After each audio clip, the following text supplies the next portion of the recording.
Hi, everybody. Let me know when you see me. Good morning. Happy Wednesday. I'm back. I'm back. I was out last week for multiple different reasons, but I am back this week. So when you are here, let me know you're here. And I'll tell you a little bit about the craziness that has been the last week for me.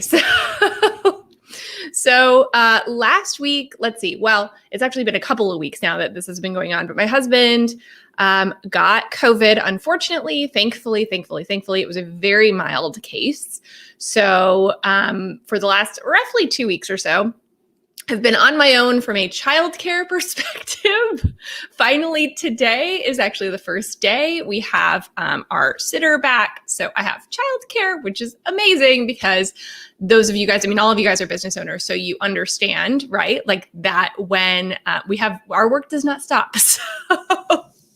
So while I tried to take a little bit of a step back and get rid of and move around the things that I could, there were some things that I couldn't. So I wasn't here last week. I'd already actually planned, thankfully, to take last week off from a live perspective because we were closing up. Last week was the last week for my Financial Fitness Formula members. That is my online course program. It's all about becoming your own CFO. So we had our last week of a 12-week program last week, which was awesome. So I was kind of focused on them and really just giving my all to them and going through our graduation ceremony.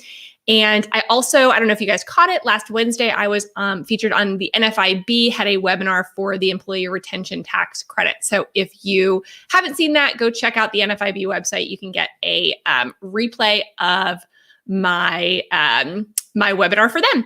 Okay, guys. So hello, good morning. So we're going to get back into, though, talking not as much always constantly about the stimulus stuff. Of course, I'm going to keep my stimulus Q&As as well. That's where we're going to put a lot of the questions that relate more specifically to PPP, EIDL, ERTC, all of the alphabet soup, right?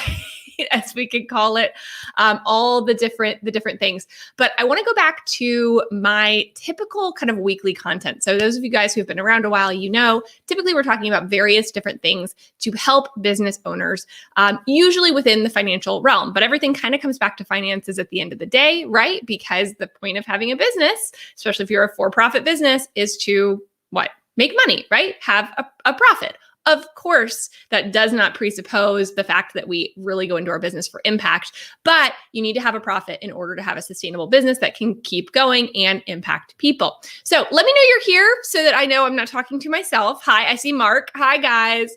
And today we're going to talk a little bit about on the back end, we're coming out, hopefully, right? Coming out of this world of COVID. We're coming out of this world where we have been sitting for a long time, and it has evolved over time where things have been a little bit tenuous for a lot of business owners, right? Hi guys. Okay, I see you now. Yay, Luis and Amy and Samantha. Awesome. Okay, so what I want to talk about today is what do we do going forward? Right? What do we do now that we're on the other side of this? And many of you guys, and I would love if you guys could tell me any of your stories of where you have pivoted, right? Where did you change your revenue stream? Maybe your business was one way, a little over a year ago, your business was entirely one thing, and now maybe it's a little bit different. Let me know those stories because I have enjoyed hearing the stories of those of you who have just like leaned in to, okay, I got to figure out a way to make this work. Right. And while, of course, we want to get all the help that we can, government help and otherwise, a lot of people have been able to really shift and change and pivot their business, right? Pivot being the word of 2020, to be able to accommodate the changing times and still be able to bring in money. So now that we're sitting on the back end of this, hopefully, right? Like let's cross our fingers and like hope that we're on the back end of this. I've talked to so many business owners, and the general consensus is the world is not going to be the same from here, right? Like there's always, I think all of our stories are going to go through this was my business, this was my life, and then COVID. And then what is on the back end of that? And I just want to remind you guys that you write that story. That story is something that has been written for you. Okay, great. I love this. So make sure to let StreamYard see your name, right? So teaching others how to make low ticket digital products. Amazing.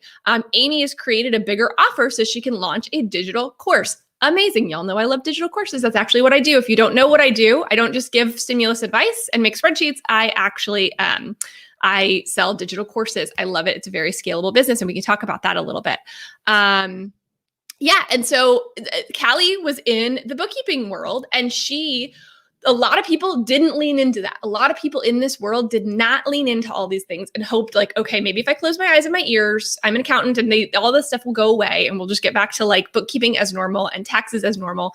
But some people like you, Callie, and like myself, leaned into it and said, okay, I'm going to figure this out. I'm going to help people in any way that I can. I love the amount of you guys that are doing digital courses. That's amazing. I am obviously a huge proponent of digital courses. So today we're going to talk about different ways to diversify your business going forward and why we should be doing it in the first place, right? So again, the world is not going to be the same. And I think what we've realized in this time is, okay, I don't want to have all of my eggs in one basket, right? That's the goal of diversifying, is to put our eggs in multiple different baskets such that if one of them spills over, right, we still can make money. We still can keep going. And I think that we realized that so much of our business is sometimes like centered on one specific thing. And that puts so much risk, you guys. That's why in investing, right? When we go back to like talking about investing, the big thing that everybody tells you is diversify, diversify, diversify. If you've got $50,000, right, in your retirement fund, should you go buy Apple stock with that, even if you think Apple stock is going to be amazing in 10 years, right? No, because that is putting all of your eggs in one basket. And if things go badly for that one company, then you now are in a situation that is not a situation anybody wants to be in, right? So that's why diversification is so important. You buy different things with different risk profiles, and that's important here, right? Because if all the different things that we're diversifying into have the same risk profile and the same things that could go wrong with them, then we're not really helping ourselves that much, right? I mean, yes, it's helping to have various different needs that you're meeting for people, but it is best if those different streams of income have different risk profiles. And also we need to be thinking about scalability when we're talking about it. So for those of you guys who are, my other digital course creators, that is a great way. That was the first thing. I was a service business. For those that don't know my story, I started as a service business. I was a virtual CFO working one-on-one with clients. I ran out of time, as is the typical story, right? I had too many people. Like I'm only one person, right? And I was burned out. And I said, how can I affect more people? I want to impact more people with what I do. I want a business that's more scalable, that allows me to have a little bit of balance in my life as well without working myself to the bone, because I left my corporate career because I didn't want to do that. And then I ended up back in a situation where I was doing it again. And so I created digital courses. That's how I've scaled my business. I've been able to sell them to thousands of people, right? So in that case, I can affect a lot more people than I can one-on-one. And the risk profile for something like that is generally pretty different, right? It's a lower cost product than working one-on-one. And if I get sick, right, that's a risk. If you're a service business and you are the main person doing your services, right? If you get sick, if you can't work, you're missing money. That's money out of your pocket. So that's why diversification is important in a service business as well, because you have some risks, and those risks are around, you. If you have to leave to take care of kids, if COVID happens and your kids are out of school and now you can't do the amount of hours that you were used to doing, well, now you have a problem. Okay, I love this. So this person's in a quilting business, started making a specialty singing mask. I love that. And it exploded. People started quilting like crazy. My concern is that as people start getting out, I'm going to see a significant decrease in revenue. So that's possible. But what you've shown is that you can pivot based on what people want. And that's really the key, right? That's really, really the key, is that as long as you're listening to what people want and what people need, and you're not trying to sell something to them that they no longer need, right? That was the problem. A lot of businesses were like, well, I sell this one thing, and now people don't need that thing anymore because they're stuck in their houses, right? So what do I do? And so I saw a lot of people like in the events industry, like, I don't know, if we can't have events, what am I supposed to do? And so the more, again, risk profiles you have, yeah, absolutely. So talking about the dog world, I have a lot of people who are dog sitters, dog walkers, etc. in here. So that's another one of those where it's like, okay, well, if your big thing was dog walking and dog sitting because people were going out of town, traveling, or they were going to work, right? And then they needed their dog walk during the day. Well, those needs changed, right? The needs of people. Now, that doesn't mean that people who own dogs don't still have needs, right? What else can you do? What other way can you serve those needs? And it's just kind of trying to get ahead of that and thinking about, okay, how can I figure out what the risks are in each of these different things? So let's talk about a few kind of concrete ways that we can diversify our business. So we've talked about online courses. That's a really good one. That's kind of a newer one, which is if you like teaching and you want to be able to help more people. So let's think about your fitness instructor. Okay. I know a lot of you're an in-person fitness instructor, and all of a sudden COVID happened and all of your courses were like the gyms were closed, right? There was no way to work out in person. What then, right? And so I know a lot of people that pivoted to online. So they started either they had an online course, or actually more of fitness instructors, probably a little bit better for a membership, right? And we're going to talk about memberships here in a little bit in a minute. But you could pivot that to online. And the great thing about online is you can now impact a lot more people. In a classroom, you could only have X amount of people. There's a maximum. When you put something online, when you put your business online, it takes that cap away. So I think some people have believed, well, I didn't go online before, or, I've already missed the boat on that. You guys, we're at the beginning. Like when you think about the grand scheme, and this always blows my mind, but when you think about the grand scheme of where we are in the history of time, right? And in the history of even the technological age and the internet and social media, we are so early in all of that. So if you don't yet have an online aspect to your business in some way, it's time to have one. Right? It's time to have one. It's time to be finding clients online. It's time to be setting up kind of a website or a storefront online, right? If you're a boutique and you don't have a good online presence and you're not also fulfilling things online, that was one thing that happened also with COVID, right? Now your boutique is shut down. If you don't have a good, online store where people can go and a method, not only just having the online store, but also a method for getting people to it, right? Then it was tough for you. But we're not past that. And I also think that people are more comfortable now with online.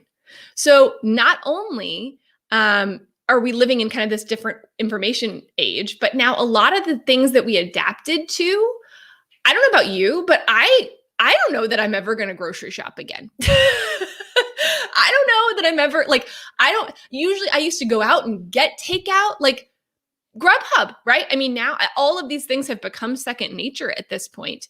And they're things that I'm like, those things will probably stick. So even though we can go back in the world, or we're getting to the point where we're about to be able to go back into the world, right? A lot of this stuff is going to stick, and it's just going to continue to move in that direction. So if you're still one of the ones that's like putting up like, no, I don't want to go into the online world, I'm not interested. Like, I deplore you. Is that the right word? I think so. Implore you? I don't know. I think it's implore you, not deplore. To come with me, right? Come with me step into the online world. My friends who are CPAs and bookkeepers, and you normally get your clients at the chamber meetings and things like that, and you're still passing out business cards. You guys, come online with me. Come online with me. When I moved online and started having a bigger presence online, my time, I was even just in a service business, it was so much quicker to be able to get clients. Because again, I could talk one to many. I wasn't stuck shaking hands at various different networking and joining every networking group under the sun in hopes of gaining a client from it. I remember those days. I did that thing. It's not worth it anymore. It's not the way the world is going, right? And it's so much easier to find ideal clients when you expand that pool. So if your pool is like the people in the 5-10 mile radius around you, and that's the entire pool of people that you can serve, right? Well, in that case, it's going to be harder to find those ideal clients that are the right fit for you. When you expand that pool to the world, the United States, that whatever it is for you, it changes so much. So much. April's one of my preferred vendors, you guys. She's one of my bookkeepers, and she's taking clients all over the country. And that's something that a lot of people still think, well, don't I need a CPA or a bookkeeper that like lives near me that I can go drop things off to? Even ones who are living near you probably aren't going to their office anymore if they even have one, right? The world is changing. A lot of people maybe had an office. I know a lot of people that had an office, had a storefront, had a whatever, and they've decided to close it completely in favor of, more of a work from home or an online, storefront or something like that, because it's so much lower overhead too. That's the other great thing about an online business. Lower overhead by a mile, which means lower risk, right? So if you have a boutique store and your sales drop overnight, right? Something happens, whatever it is, whether it's COVID or just an economic depression of some sort, right? Which we go through cycles economically. Now you got all those costs still. So not only are you not making money, you're losing money. When you have something that has lower overhead and is not as tied to the risk of those same risks, right? Is not as tied to, okay, stores are closed or things like that. All of a sudden now, you don't have that same massive level of risk that you did previously. I mean, it's so funny, even restaurants are going this way. There are some restaurants that are now, have you guys seen them? They're like dark kitchens, right? Where you can go on Grubhub. And I'm like, these restaurants don't even exist around here because they don't have a storefront, because they don't want to pay for a storefront. Who knows where the heck they're actually being rent out of, maybe a warehouse somewhere, but it's a lot cheaper than a forward-facing storefront. And they're still like delivering food to you. So there are just a lot of different things to think about with regards to risk. And I think if you were somebody that really struggled with this, with COVID, which was a lot of people, even now, right? Not just last year, even now we need to be thinking, how do we insulate ourselves from risk? So like I said, online courses. We're going to talk about memberships even more here in a minute.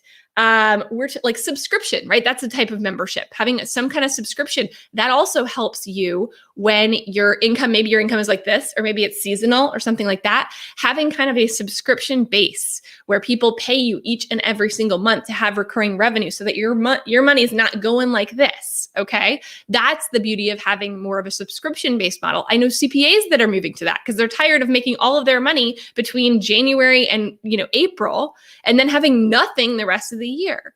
And so instead, they're moving to more of a consultative approach and more of a subscription-based approach where people pay them throughout the year for the services that they provide. That is so much more comfortable to me as a numbers person to have some level of recurring income, to know that your expenses at the very least are going to be covered, right?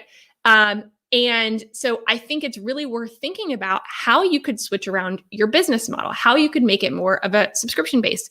If you're service-based and you are on kind of a pay per time, if you're a pet sitter and you get paid every time you go, right? How can you take that and make it into a membership, make it into a subscription-based where people pay you and it's more, you don't have these crazy ups and downs. It's consistent.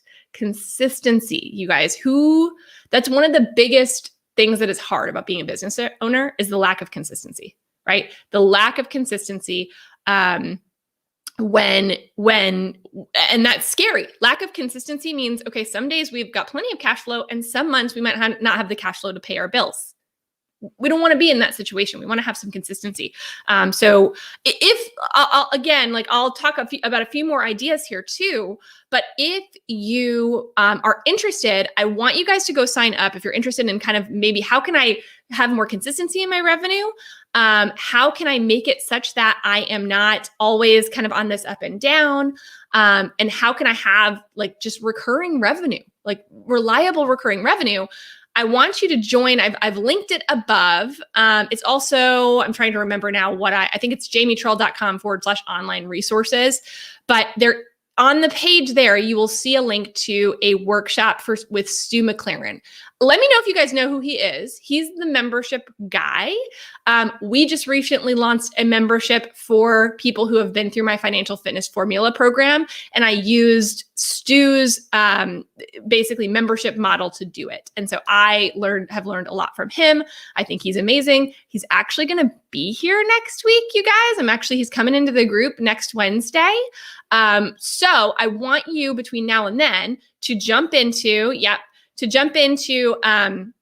this live workshop with Stu McLaren. It should be the first thing when you go to this online resources. It's totally free. It's a series. It's 3 different workshops, not just one. It's 3 different workshops. It is a series. And so, yes, exactly. He is. Amy said he is. Yes, he's the bomb. He's awesome. I love Stu. And he's got a lot of energy. So you guys be prepared for next week. I'm going to have to drink a lot more coffee to keep up with Stu McLaren's energy. So that is one of the things about him that is very apparent. He's very excited about all of this. But if you want to think about, and this works for even subscription boxes, right? If you sell a product, how can you make it such that it's not like you're living from day to day on who buys the product and you have recurring revenue from the same clients? How can you make it? Can you do think about the Dollar Shave Club, right? They send you razors every single month. That's an example of a subscription membership. You can also have a content membership if you're a coach or somebody like that, right? Or if you're an online course creator, a membership is a great kind of, they kind of go together. It's like peanut butter and chocolate for those of you guys, my Reese's fans, like course and membership really go very, very well together. So like I said, we just like literally last week launched our back-end membership for our financial fitness formula program that's only for our previous students, but I'm really excited to be able to serve them in a different capacity and continue to work with those clients that I have had as an online course creator. So go check out this workshop. It starts tomorrow. So it's a 3-part series. It starts tomorrow. I think the next 2 are next week, but don't quote me on that. There's a Facebook group for it. It's got really good engagement. It's totally free. You can get to know Stu. I will tell you, because I like to be upfront, at the end of the workshop, he's going to tell you about Tribe, which is his online course to create a membership. Obviously, you do not have to do that at all. You can get a ton of value just out of the free series if you just want to kind of get your wheels turning about it. But I want you to know that Tribe is being sold at the end of it. I took Tribe. I loved Tribe. I thought it was a fantastic program, helped me create my membership. But again, the goal being recurring revenue. We want to have recurring revenue in our business that we can count on. Okay. So again, some other ideas too. Let's think about some other ways that you could change your business. And you guys tell me what your business is, and we'll have a little bit of fun trying to think about ways that we could get different recurring revenue out of your business and diversifying your revenue. Oh, good. Thank you. Yeah. Dates are tomorrow, April 22nd, right? April 26th and April 29th. Correct. And he will be here, like I said, next Wednesday too. So if you get to know Stu, you can come and ask him questions at a much smaller group level, just with him and I. I'm going to be interviewing him at this time slot next Wednesday. Oh my gosh, there's so many options with photography, Autumn. I can't tell you how many people I know that have online courses in photography or a membership. Oh my gosh, I feel like a membership would be great. I think about like babies, right? Like you are a photographer for, it's a newborn photographer. You can do a membership where it's like, okay, every 3 months we do updated photos. Or every 6 months. I had a photographer. I did that actually with my photographer when we first had my first son, because I'm like, we did them every other month for a full year. I have so many professional photos of my son and like very little of my daughter. First child, second child.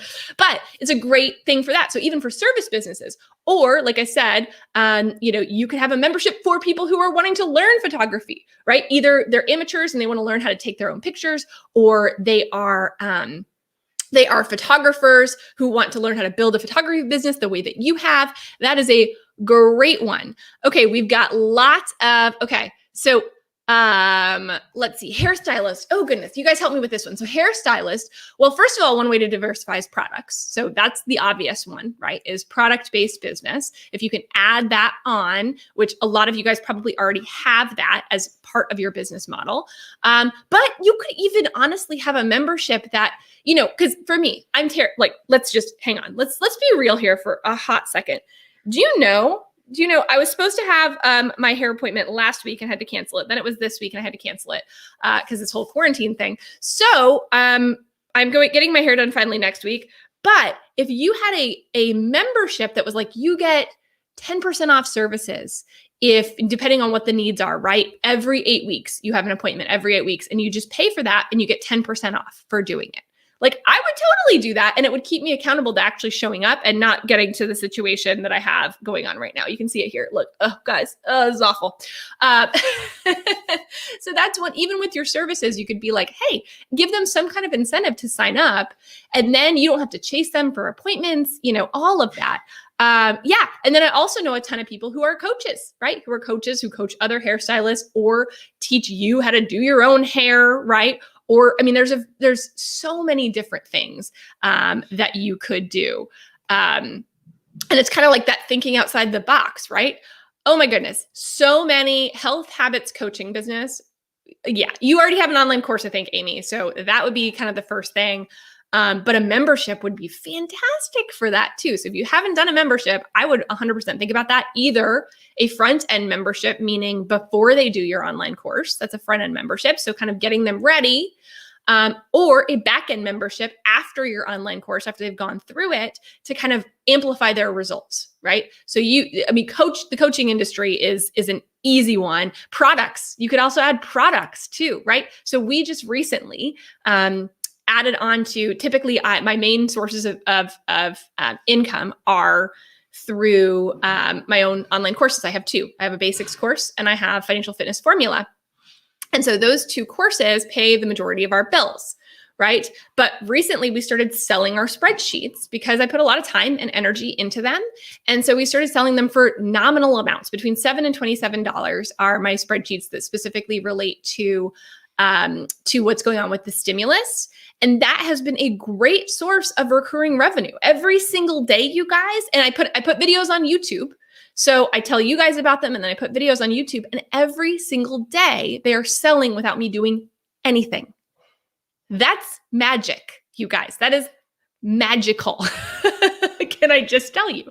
Another thing that we should mention too, that is another way that we make money in this business to support our main business, is through affiliate marketing. Okay. So this is kind of a weird inception thing because right now the Tribe workshop, again, full disclosure, I'm an affiliate for it.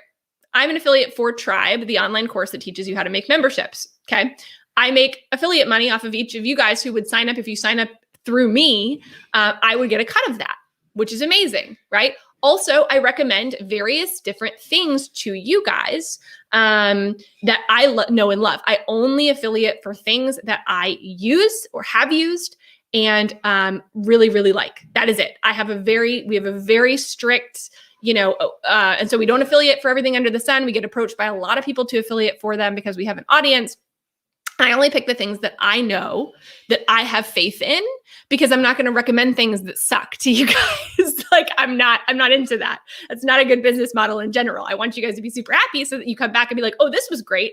Now I need to go and see what else JB has to offer. So things like Gusto, right? And we strike up deals with those affiliates to be able to offer you guys discounts or incentives, things like that. So, Gusto for payroll, QuickBooks Online for your accounting system, right? Whatever it is, go check my website. You'll see the things that I recommend, and not all of those things, but a lot of them, we make a little bit of money off of each sale of them.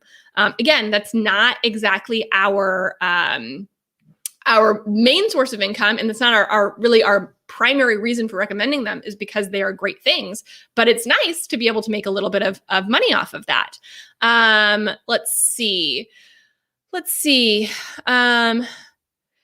Do you someone that does an app for a business? So that's another great one, an app that's on our list. So I want to create an app. I have the idea for what it's going to be, you guys, someday. It's going to be a while. Just FYI. But on my list of dreams is creating an app. And I personally want to create a business budgeting app that would really, like, all the apps that exist right now that are decent, like YNAB and things like that, you almost have to reverse engineer them or re-engineer them to make them a business budgeting app. There are no good business budgeting apps out there. I have many great ideas for one. But that is one of the things that that I really want to do. So an app is another great way to, yes, it's a lot of work. I don't believe the whole idea of passive income, you guys, isn't really a thing. Now, there's always work on the front end. It becomes easier though, right? So every time when you make something, when I make a spreadsheet, it takes a lot of time and energy. And of course, it takes time and energy to update it and all of that as well. But that time and energy is up front, and then it creates sales into time. Same thing with my online courses. Most of the time and energy goes up front, although I do spend a lot of time with people going through my financial fitness formula program as well. So it is fairly time intensive during it, but creating it is the most time intensive part, and you do it one time or one time every so often, right? So it just is so much more scalable. Let's see.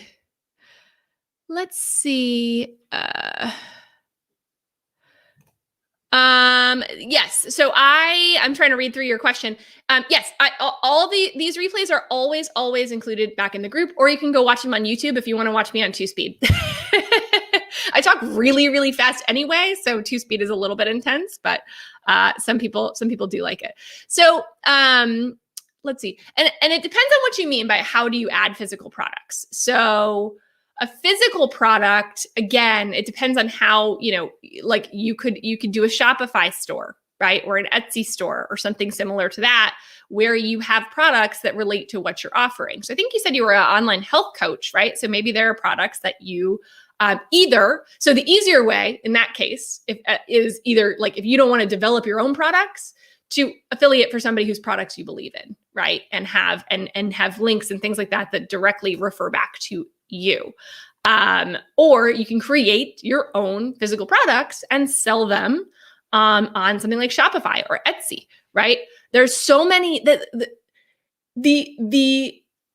you can basically, if you can dream it, you can do it these days. There's so many different things out there to be able to help you. You don't need to be a tech genius. I am absolutely not, you guys. I have been very open with the fact that I do not like tech. Tech and I have a love-hate relationship from the standpoint that I build my business on it, but man, does it drive me crazy. And I'm not somebody that's tech-minded at all, but I've built a thriving online business. So if I can do it, you can do it too. I promise you. Let's see. Oh man. So Joanne, I was actually thinking about this for you. I was thinking about this. So Joanne just graduated from my financial fitness formula program. I was thinking about this for you. Joanne has multiple different ice cream shops. Ice cream might be slightly more difficult because of, people do it, right? You can order ice cream online. It's just the packaging and all of that would be a little bit challenging. But people actually sell, like you could be like an ice cream of the month club, but for you, that's what it would be. I think is people would buy, it's kind of similar to where they buy a punch card, right? But maybe they have a membership that, allows them discounts on products. So we are a member at a local winery, right? Why? Because when we go, we get like 10 or 15, I don't even know how much we get off. I just signed up for it and it was free to join. But we had to join it. We had to say, okay, we're going to buy 2 bottles of wine every quarter. That's our commitment. So if we don't buy them, if we don't go there and buy them, they'll bill them for us anyway. So there's a little bit of tracking involved in that, and they'll send them to us. But there's no cost to join the membership, but it does get us going. So that's the thing. Sometimes a membership may be no cost, right? But it gives people an incentive to show up and do the thing. Maybe there's a minimum, or they get discounts, or whatever it is if they show up a certain amount of time. So something like that for someone like you, that could work, right? It's kind of similar to customer loyalty rewards. It makes people feel special. They feel special if they feel like there's a bond. Then if they're thinking, well, I really want ice cream, should I go to this place? Or that they already, it's a default. We know we're going to Joanne's, right? That's where we're getting ice cream. Yeah, kids' birthdays. I mean, there's so many things, so many things. And I think ice cream is tough too. And that's where if you have a membership or something like that it's even better, because ice cream is very seasonal, right? Is very seasonal.